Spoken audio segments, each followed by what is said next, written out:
Sometimes stories in the news make you wonder, who's making all the decisions? As in 2008. I mean, who's really pulling the strings? The financial crisis has been a disaster for ordinary people right across Europe. But the banks who caused the crisis carry on business as usual. Where's the regulation?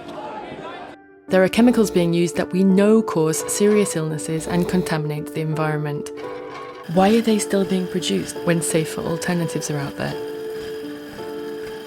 We need pollinating insects. A third of our food depends on them. With bee populations collapsing, why did it take the EU years to ban some of the pesticides that have been killing them? Corporate lobbyists. When you start to look, they have a hand in everything. Who are these lobbyists, and how do they get what they want? Hundreds of decisions that affect us all are made in Brussels every day. In fact, about half of all the legislation in EU countries comes from European law. The thing is, most ordinary people don't really know how these laws are made or who, in fact, is making them. We entrust 3 institutions with developing European law. The Commission drafts legislation, and then the European Parliament and the Council, representing our national governments, tweak it, then vote on it. All 3 are based in the so-called EU quarter of Brussels, the Brussels bubble. It would be a dangerous oversight, though, to talk about lawmaking in Brussels without mentioning some of the most influential players in the game. You see, the streets of the Brussels bubble are teeming with corporate lobbyists, all working hard to steer decisions taken here to their advantage. Lobbying in Brussels is big business, and they've got it down to a fine art. Office space isn't cheap here, but it pays to operate close to the heart of power. The Amazon electronics producer, Thales, the chemical giant BASF, Deutsche Bank, Unilever, Shell, Vattenfall, General Electric, Acxiom, BP, BNY Mellon, Rolls-Royce, Imperial Tobacco Group, Microsoft, British Airways, all these large corporations have their very own office dedicated to lobbying within the few square kilometres surrounding the institutions. And they're not alone. When several companies are after the same thing, weaker regulations, avoiding a ban that might hinder business, less stringent workers' rights so they can make bigger profits, they'll work together through an umbrella organisation. There are more than 1,000 in Brussels, representing pretty much every industry you can imagine. Sometimes corporations pay a public affairs consultancy or law firm to lobby the institutions on their behalf. It's a lucrative business. Burson Marsteller, for example, employs 60 lobbyists to influence EU decision makers for clients like Nestlé, Danone and Bayer, and has an annual turnover of over €8.5 million.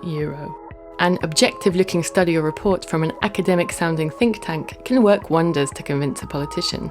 Brussels hosts numerous not-so-neutral think tanks. Some are heavily dependent on corporate funding, some produce one-off reports for business in return for cash. You see, corporations lobby most effectively when the message they want to push is delivered by several, apparently independent, sources. There may be as many as 30,000 lobbyists in Brussels. That's at least one lobbyist for each person working on policy within the institutions. The majority aren't working for me and you, though. 70% are paid to influence politics for corporate interests. With literally millions of euros at their disposal and privileged access to policymakers, it's hardly a surprise that these armies of corporate lobbyists are so successful in ensuring that policies suit business interests rather than the interests of the general public. Once they've set up office where the action is, how do lobbyists actually influence decisions? When drafting new legislation, the European Commission routinely turns to external experts for advice. In fact, it's often these so-called expert groups that draft the first proposals, and big business lobbyists are all over these expert groups. When it comes to the groups advising the Commission on the financial sector, for example, industry representatives outnumber experts from academia, consumer groups and trade unions by a ratio of 4-1. Back in 2008, at the height of the financial crisis, the Commission set up an expert group to find solutions to the catastrophe. The group was chaired by Jacques de la Rosière, a senior figure from the financial industry. Astonishingly, 4 of the group's other 8 members were closely linked to giant financial corporations who held a large responsibility for causing the crisis in the first place. So the Commission gets advice on regulating the financial sector from the financial sector. This makes it easier to explain why the financial reform after the crisis has been so woefully inadequate. The EU could, for example, have obliged banks to ensure that they're covered for the risks they take. Instead, banks are allowed to borrow even more now than Lehman Brothers did before it crashed. Unfortunately, it's pretty standard for the European Commission to take advice from experts from within the very industry the rules are aimed at. Corporate experts with a vested interest in either shaping the law or avoiding regulation altogether. How else do lobbyists make an impact? With inside knowledge of the EU and stacks of influential contacts, former Commission officials, members of Parliament and their advisors get snapped up by industry lobbies, offering them lucrative jobs as soon as they leave the institutions. And when they're done with lobbying, why not move right back into politics? The revolving door phenomenon. Let's see how it works in practice. REACH was the European Commission's ambitious proposal to create rules to protect citizens and the environment from dangerous chemicals. The idea was to require the chemical industry to demonstrate the safety of its products and to substitute chemicals of very high concern with safer alternatives. Frightened by the potential financial impact on their business, the chemical industry launched a multi-million euro campaign to kill off the REACH proposal. The corporate lobby groups started working their revolving doors, with staff moving to and from the very Commission department that was writing the legislation, DG Enterprise. Its director, John Paul Mingerson, was headhunted as general advisor for lobbying giant Business Europe. Meanwhile, chemical multinational BASF was found to be funding advisors within DG Enterprise and seconded more than 200 of its staff members to the German government.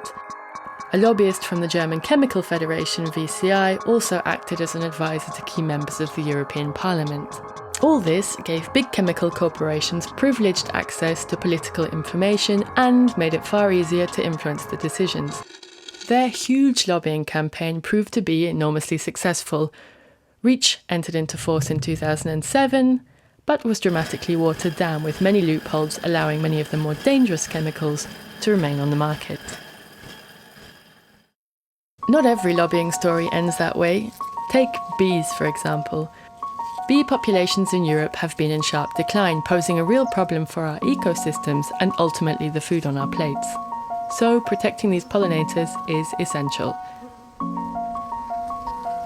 In 2012, British and French researchers published evidence suggesting pesticides called neonicotinoids were linked to the decline of bee colonies. The European Commission proposed a partial and temporary ban.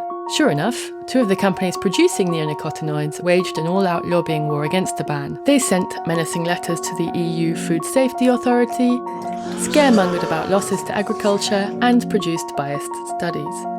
Another pesticide company, BASF, used a front group called Bees Biodiversity Network to greenwash its activities. The network, for example, co-organised an exhibition at the European Parliament, playing down the harmful role of pesticides and stressing other causes for the bees' decline. But in this particular case, the public was informed and engaged, and under pressure of public opinion, politicians were finally forced to stand up to big industry. The European Commission went ahead with its proposal, and a clear majority of EU countries supported it. 3 of Bayer and Syngenta's pesticides, which had been linked to the decline in bees, were banned, at least temporarily. So why don't we hear more about all this lobbying influencing our laws? Well, one of the lobbyists' best weapons is secrecy. A European transparency register does exist, in which groups are supposed to declare how much they spend, how many lobbyists work for them, and which issues they try to influence. But the register is still voluntary. So hundreds of companies and lobby organisations, law firms and consultancies have lobbied in the shadows, avoiding the register.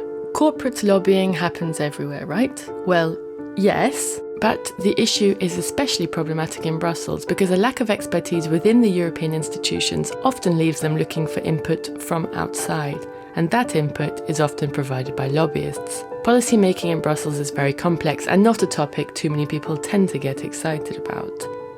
But this lack of public interest and awareness leaves lobbyists free to go about their dubious business with little scrutiny. And so it is that big business interests capture the policy agenda, ensuring that European laws time and time again serve the interests of large corporations above those of the people of Europe. That is, unless those people speak out.